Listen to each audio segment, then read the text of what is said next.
Greetings, my fellow Fright Fiends, and thanks for dropping by the Horror Zone. I hope everyone's doing well today. I'm going to do a new horror movie review. This is a movie that is just opening this weekend. And this movie is an adaptation of the three short story novel series by Alvin Schwartz, and it is Scary Stories to Tell in the Dark. This is a collection of all three of the books in the series, and this is something that was relatively new to me until I met my wife. My wife grew up with these short stories. And I think around the time that she's a little bit younger than me, she's younger than me by about 4 years. So when she was reading these, I was already reading Stephen King. So I didn't grow up with this series like she did. So she knows these stories really well. She said they would take this book, or these individual books on like camping trips and read them in the dark to freak each other out. And she was really excited when they announced that they were going to be doing an adaptation of these books. Just got through seeing the movie tonight. My wife and I went to see it. It's a film that deals with these four teens. It originally starts on Halloween night in this small town in 1968, so right during like the Vietnam War and things like that. But it's on Halloween. These kids go into this abandoned house, this haunted house, and they discover this old book. And supposedly there was this woman that lived in this room where they find the book that would tell these stories through the wall because she was trapped in there by her family. But what ends up happening is they take the book out of the house and the stories start to come to life. So for the cast, I want to make sure I get these names right. You have Zoe Margaret Coletti, Michael Garza, Gabrielle Rush, Gail Bellows, Austin Zayar. The movie was written based on a story by Patrick Melton and Marcus Dunstan. People might know them from the Collector and the Collection series. They also wrote several of the Saw movies. Saws 4 through 7, I believe, are the ones that they wrote, if I'm correct on that. It's based, of course, on the novel by Alvin Schwartz, the late Alvin Schwartz. Screenplay was done by Dan and Kevin Hageman, along with Guillermo del Toro, who also served as a producer on this, by Andre Overdahl, who has directed movies like Troll Hunter and The Autopsy of Jane Doe. And one important point, and something I noticed when I was watching this, and something I really picked up on, the cinematography in this film is very similar to The Autopsy of Jane Doe, and it's because it was the same cinematographer, and that is Roman Osen.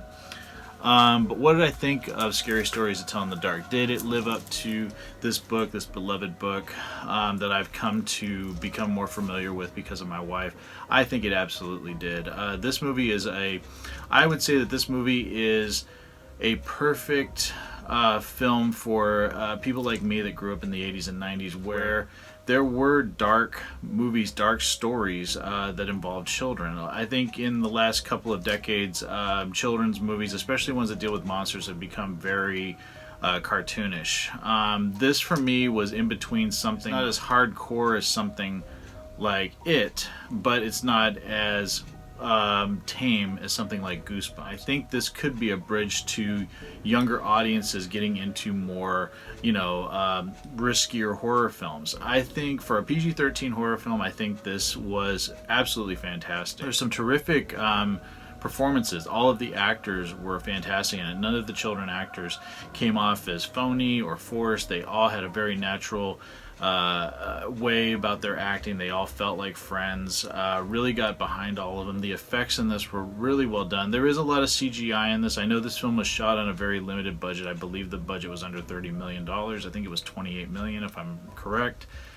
But you wouldn't know it. Like I said, the cinematography is beautiful. The landscape is beautiful. Just the way that, there's a scene in a corn pasture that I think is just breathtaking. The way that it was shot. It was just, it conjures up so many memories of me growing up and Halloween and how important that holiday is to me. But it really made you feel like you were in the Midwest.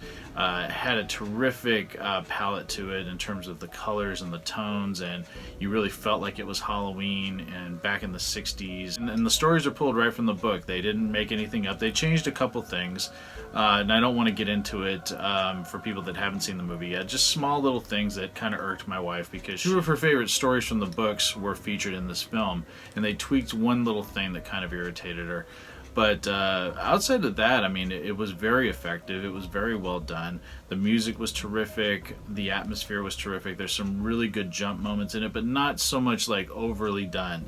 Really built up, really good tension. Andre Overdahl, I love. I wasn't a huge fan of Troll Hunter, but I love The Autopsy of Jane Doe, and I think he's a terrific director to do this film. It did have a very dark tone to it, and you feel like these kids are in trouble. It doesn't feel like this is something that's going to have an easy resolution. It doesn't feel like something that's just cheap scares. You really feel for what these children are going through now, and the imagery in this film is pulled directly from the book. There are some, like even this image on this cover is featured in the movie, and I think it was done brilliantly. One of the best films I've seen this year. Absolutely loved it, and I definitely recommend people going out and checking it out, supporting it. I'm so happy with the horror films that we're getting this year, and this is absolutely one of the best that I've seen this year. So easily, Scary Stories to Tell in the Dark is getting 5 skulls.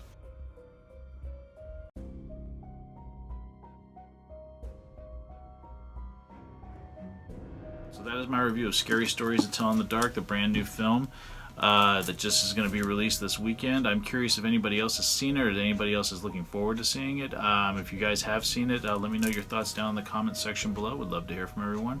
And as always, thanks so much for watching BoogeyMan Ben's Horror Zone, and I'll talk to you guys later. Take it easy. Stay scared as always.